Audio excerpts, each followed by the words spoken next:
Hey guys, welcome to Book Review 140. Today I am going to be reviewing Chiang Kai-Shaek, China's Generalissimo and the Nation He Lost by Jonathan Fenby. Okay, well, as you can see, this is quite a voluminous book, and it really does cover the majority of Chiang Kai-Shaek's life, though not the last really 25 years when he was, I guess, more or less in exile in Hong Kong or in Taiwan. But the book is really split into 5 sections. The first being his early life, the second being how he came to power in Guangdong, in the South region. The third being the Nanking Decade, essentially when he was the ruler, with some opposition, but was more or less the ruler of China. The fourth is Broken Jade. This was the Japanese invasion period. And the last was his time period after the war, specifically the continuation of the Civil War that went on with the communists that eventually led to his exit from power and communist China taking over the country. So the time period that Chiang Kai-Shaek was raised was sort of the fall of the Manchu dynasty.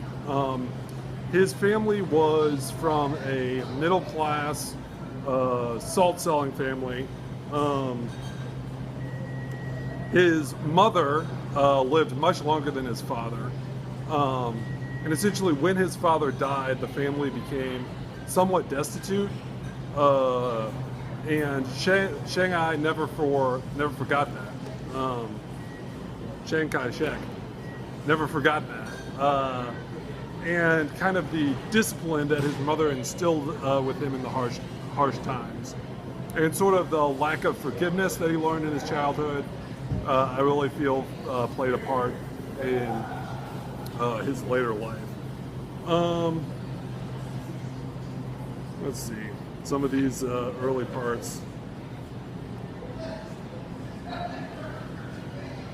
Yeah, so cold realities. Essentially, that's the early part of his childhood. Was kind of struggles. Was a man that eventually enrolled in, I believe it was the nationalist government. Something about China during the time period where the Manchus were finally overtaken was there was a very short-lived republic that during this time period, Chiang Kai-Shaek enrolled in the military school and kind of started his rise to power.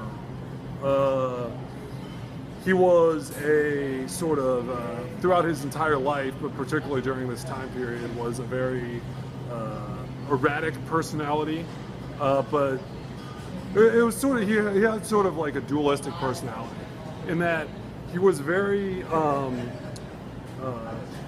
sort of in control when the time called for it, but would let off steam and really act erratically when he knew he wouldn't suffer the consequences of it.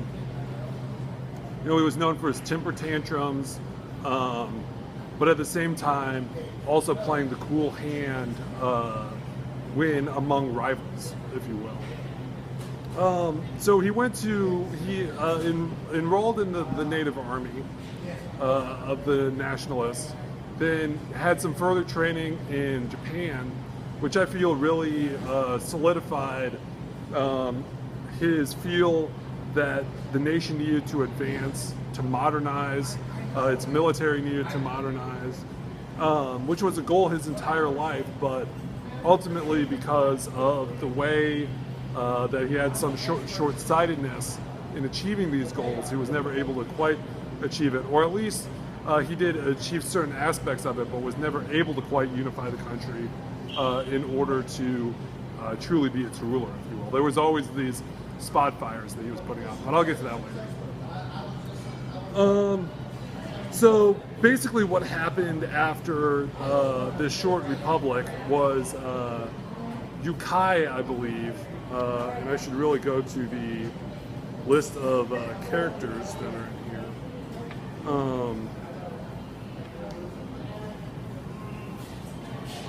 Yeah, he essentially, Yuan Shikai, an imperial general, this is just a little biography, that was very strong in the revolutionary pursuit. Sun Yat-sen, that's who we should really talk about. He was the one that was the head of the ideology of the revolution. A lot of his thought led to the overthrow of the Manchu, led to the anti-imperialist mindset of the British and the French, and was really sort of the spiritual head of the new Republican China.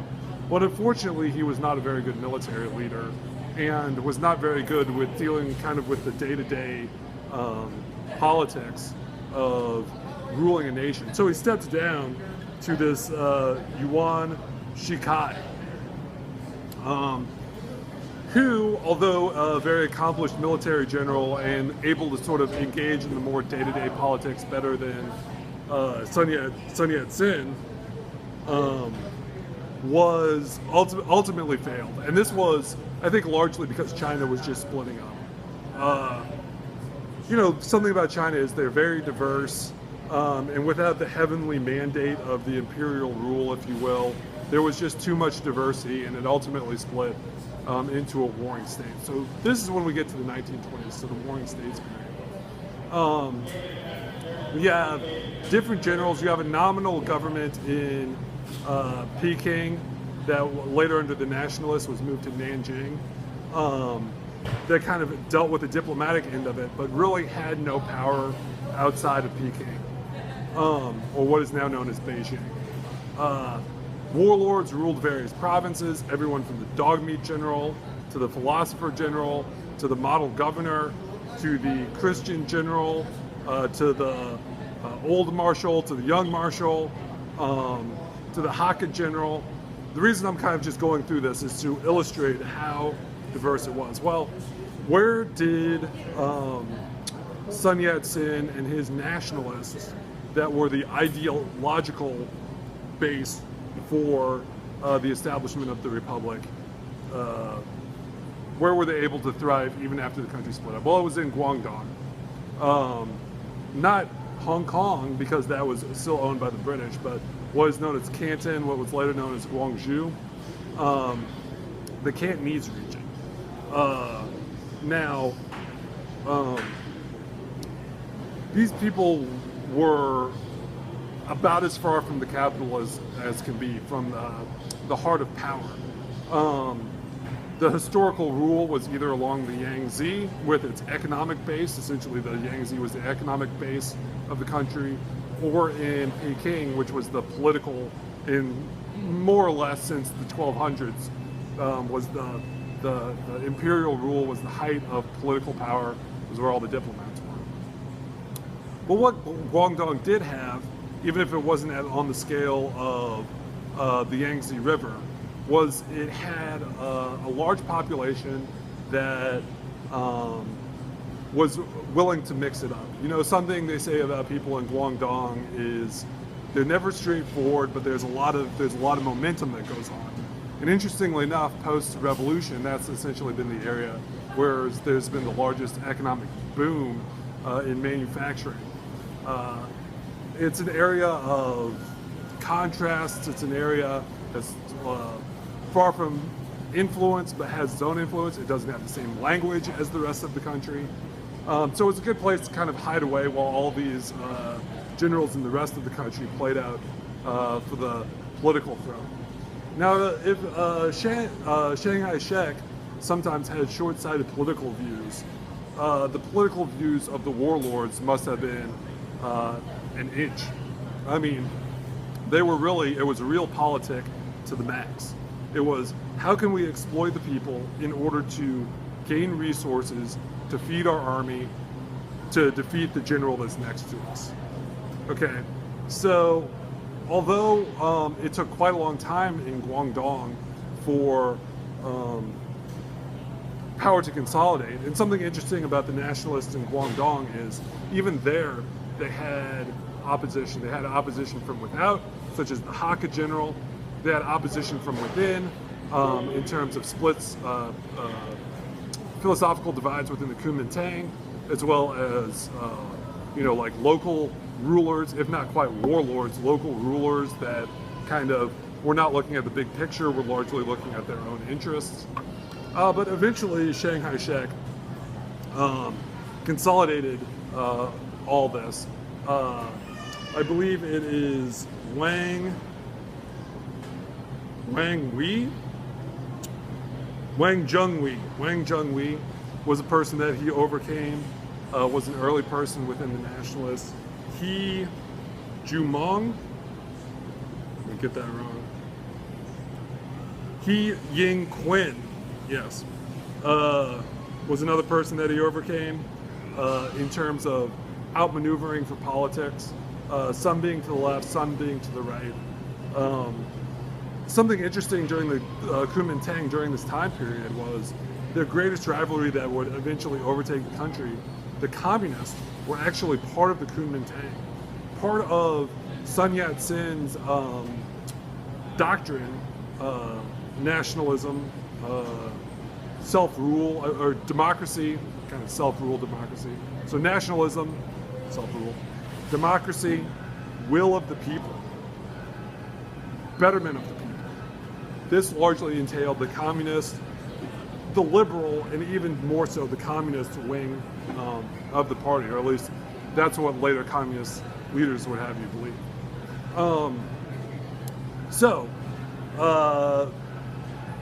Chiang Kai-Shaek kind of runs to the top of the table. Sun Yat-sen is still the figurehead, but Chiang Kai-Shaek controls a lot of the military. He is able to move into the north, defeating the Hakka general during his first time period, as well as fighting the philosopher general, which I believe is P. His name is P. I don't know what his first name is. But anyway, so now the nationalists control everything south of the Yangtze River. There's still a lot of generals and warlords in the north, but Chiang Kai-Shaek has clearly come into power. To solidify this, he's already had one marriage annulled. He's in another marriage, and really kind of cynically, he divorces his wife and marries into the Song dynastic family. Now, they're not a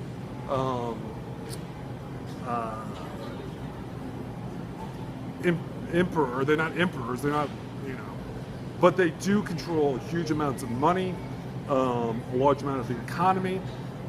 This is TV Song, this is A-Ling Song, this is Quin Ling Song, but most importantly, the youngest sister, Mi Ling Song. Mi Ling Song was the one that Chiang Kai-Shaek married, was known for, Chiang Kai-Shaek did not speak English. She came to the United States and was really the international speaker, if you will, for the Chiang Kai-Shaek regime, and really lobbied quite a bit. But the question is much like, I hate to say this, much like the Clintons, I think there was love there, but it was also a marriage of political expediency. So anyway, Chiang consolidates power with the help of generals that would help him later, including Hu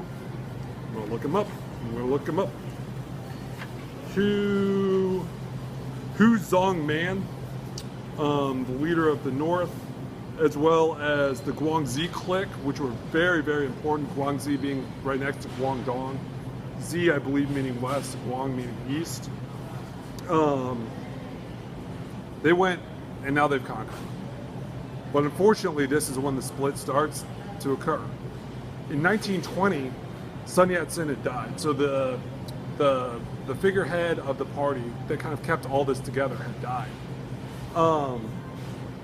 Chiang Kai-Shaek did have leftist tendencies during this time period, but he did not have communist time period tendencies. He particularly had anti-imperial tendencies, which ran very much in parallel with the communists. But in Wuhan, which was sort of, they called it like the Chicago of China, there was a leftist clique that kind of tried to overrun Chiang Kai-Shaek, that tried to get him out of power. Now you got to remember, Chiang Kai-Shaek is probably at his most leftist point during this time period, but they wanted to put somebody else in power. Chiang Kai-Shaek, who had established his national capital in Nanjing. Initially, he does what he's done throughout his career, which is a strategic retreat, not necessarily in military, though he does do military strategic retreats. But he resigns his office of the presidency, gives it to somebody else. It's refused because saving face is very important in China. He then sends his military, and his military separates the Chinese. Okay. Chinese go into, or the Chinese, Jesus Christ, the communist Chinese, the Red Army, or what would later be known as the Red Army. They go into hiding in Hunan, in Jiangxi. Beer here. In Jiangxi. Chiang Kai-Shaek is worried about them, but at this point, they've largely been devastated. Really, politically more than anything, because they've been kicked out of the party. The majority of the party sides with Chiang Kai-Shaek. They bide their time. Both sides kind of bide their time throughout history until they ultimately have to confront one another in the late 1940s. But it's a lot of time biding. So what does Shanghai do? He turns to first Shanghai, Big Ear Goose, and where his sort of mobster empire exists. It's also where the economic base of the Song family exists. He attacks there. The military leader there is not on his side, and ultimately allies with the dog meat general. I forget what the name of the military general Shanghai is during this time. They fall. He continues his northern expedition. When he moved north from Guangdong, that was known as the Northern Expedition because they were headed north. Heads north of the Yangtze River. Plays enemies against enemies. One of the keys of Chiang Kai-Shaek. Allies at times with the Christian general, at other times fights him. Genius. Defeats the dog meat general. Moves further north. And then he eventually takes Peking and defeats the model governor in Manchuria. Now, he's unified the country. We're talking about the Nanjing decade. Now, he moves the capital. He already had moved the nationalist capital to Nanjing, but because the Peking was still the nominal capital, he moves the overall, because now he controlled all of China, he moved the capital to Nanjing.